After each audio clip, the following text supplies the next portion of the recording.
Hey guys, Bo HD here from How To and More, and today I've got a product that is unlike any other Android smartphone I've ever used, and that is the Moto X by Motorola and Google. It combines mediocre specs with some software tricks that makes this one of the fastest phones on the market, so without further ado, let's take a look at the hardware.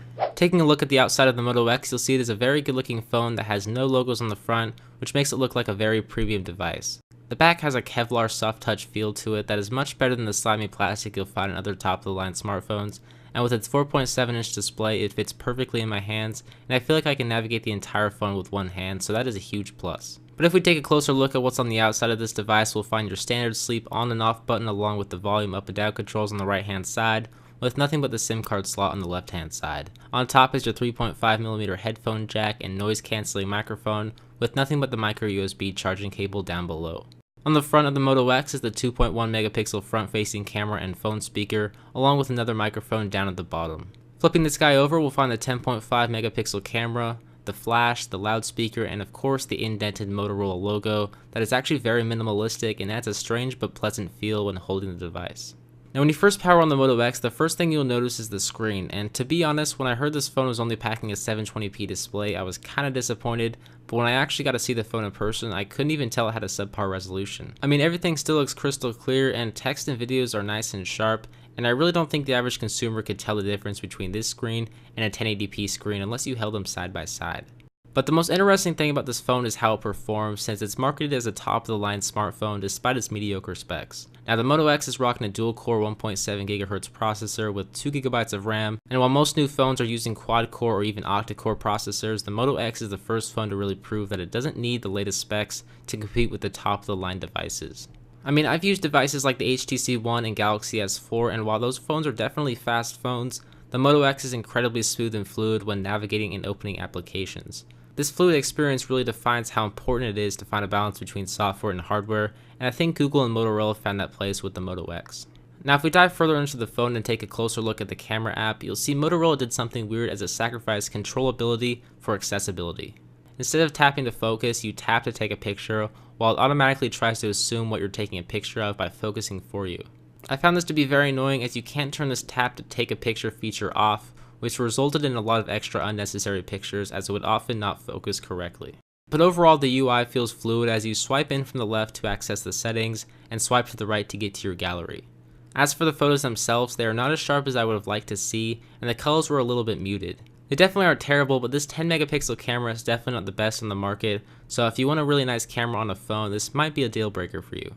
One other area that disappointed me was the battery life. While everyone has been saying that Motorola phones have a great battery life, I found that wasn't really the case with the Moto X. Yes, it should get you through an average day of heavy use with around 10% remaining, but I found that the standby time was terrible. For example, I would leave my phone on sleep overnight, and when I turn it back on in the morning, it would drop around 30% at times. I will note this is running Android 4.2.2 and is not running Android 4.3 like my Nexus 7, but my Nexus 7 will only drop a few percentage points in battery when I leave it on standby overnight, so I think once it gets upgraded to Android 4.3, the battery life will definitely improve.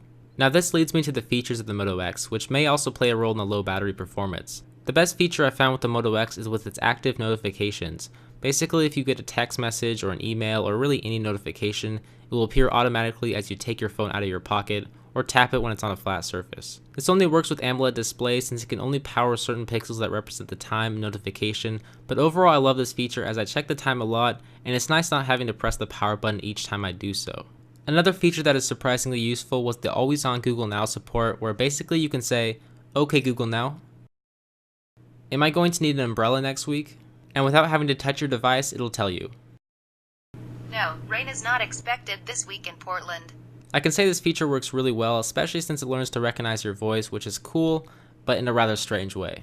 Now the last feature worth mentioning is the camera launching feature that basically lets you activate your camera app by turning your wrist. It works well and doesn't require too much wrist flicking, but it definitely is a unique way to activate the camera app. So to conclude my review of the Moto X phone, I can honestly say this is one of the best phones I've ever used, as I think Motorola and Google found a nice balance between hardware and software, which I think will really influence other phone manufacturers in the future as they create a phone that also has a nice harmony between hardware and software. I will note that the price is expected to drop by about $100 in the next couple of months, so if you can wait, you can definitely save a lot of money. You can also customize your Moto X by going to the Motorola website, where you can customize the back and button colors however you'd like, so if you're into having a customizable phone, you should definitely check that out.